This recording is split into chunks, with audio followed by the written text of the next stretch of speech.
Le fattispecie sono sempre le solite: ribaltamento dei trattori, mezzi in movimento, caduta dall'alto, presenza, intossicazioni, presenza di gas in silos.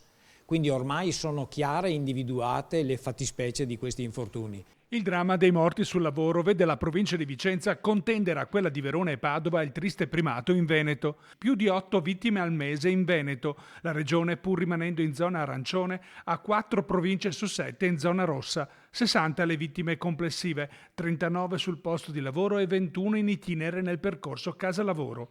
Rispetto allo stesso periodo dello scorso anno si registrano 7 decessi in più. È necessario avviare concretamente il protocollo varato dalla Regione Veneto. Con la Regione nei mesi scorsi è stato sottoscritto un protocollo che prevede il potenziamento degli SPISEL, quindi dei servizi di prevenzione.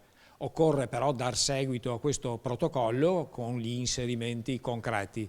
Per quanto riguarda Vicenza, il tavolo che il prefetto ha costruito proprio a fronte dell'allarme e della situazione vicentina ha prodotto dei risultati. Occorre adesso procedere con gli altri progetti, perché solo un lavoro diffuso che tocchi quindi i temi della prevenzione, della cultura da creare, delle ispezioni, dei controlli, solo con questo lavoro diffuso e comune riusciremo a fare passi avanti su questo dramma.